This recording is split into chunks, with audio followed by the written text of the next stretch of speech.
IPL নিয়ে আবারও তাসকিন আহমেদের হতাশা। 0-0, 3-0 তাসকিনের এই হতাশা কবে কাটবে? কবে বিসিবি অনুমতি দিবে তাসকিন আহমেদকে আইপিএল খেলার? বিস্তারিত থাকছে প্রতিবেদনে। কাঁধের চোটে মাঠের বাইরে সময় কাটছে তাসকিন আহমেদের, চলছে মাঠে ফেরার লড়াই। সে লড়াইয়ে সুখবরও আছে। মিরপুরে অনুশীলনে পুরো রানাপে বল করতে শুরু করেছেন কোনো সমস্যা ছাড়াই।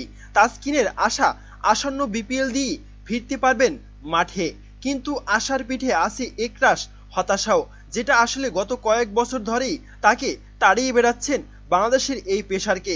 সেই হতাশা বারবার ডাক পেয়েও আইপিএলে খেলতে না পারার মিরপুরে আজ সেই কথাই আরও একবার বলেছেন তাসকিন আহমেদ। সাংবাদিকদের তাসকিন বলেন, সবারই ইচ্ছে থাকে বড় বড় ফ্রাঞ্চাইজি লিগগুলোতে খেলার, আমারও থাকে।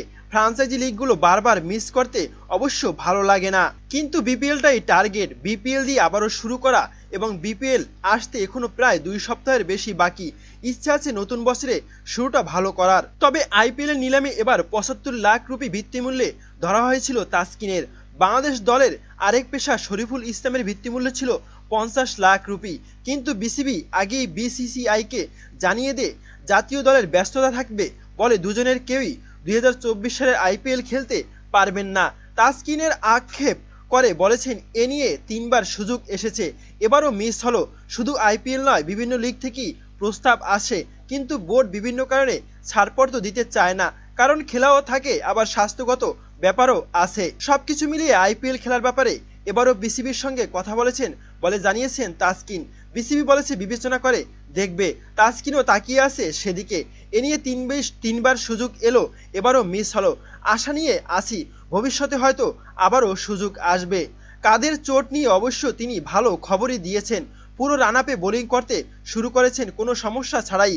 5টি সেশন বোলিং করে ফেলেছেন তাসকিন। এখন অপেক্ষা বিপিএল দিয়ে মাঠে ফেরার।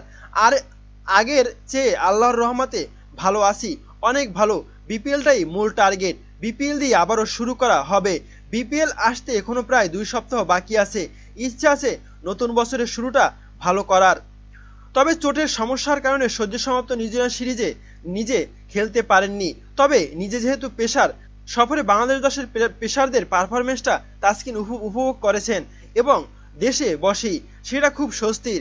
সবাই এত ভালো বল করেছে ফাস্ট বোলারদের দাপটে। এই প্রথম আমরা নিউজিল্যান্ডে জয় পেয়েছি। ফাস্ট বোলার হিসেবে এটাই শান্তির। নিউজিল্যান্ডের কন্ডিশনে বোলিং করা যে কোনো পেসারের জন্যই আনন্দের। এবার সেই আনন্দ থেকে বঞ্চিত হয়ে কিছুটা আফসোস অবশ্য আছে তাসকিনের। নিউজিল্যান্ডের বোলিং করাটা আমি অনেক উপভোগ করি। মিস মুভমেন্টে ভালো পাওয়া যায়, সেখানে দলে থাকতে পারলে উপভোগ করতাম, জয়ের সাক্ষী হতাম। তাসকিন আরও বলেন, তবুও সান্ত্বনা খুঁজে পাচ্ছেন এই ভেবে যে পেসারদের অবদান নিউজিল্যান্ডের ওয়ানডে ও টি-20-তে প্রথম জয় পেয়েছে বাংলাদেশ। দিন শেষে তো আমাদেরই দল, সবারই আমরা একাই। জিততে পারাটা আসল। সামনে পেস বোলিং গ্রুপ আরও ভালো করবে, এটাই আশা। সবাই মিলে আবারও জয় উপহার দেব আপনাদেরকে, বলছেন বাংলাদেশ দলের পেসার।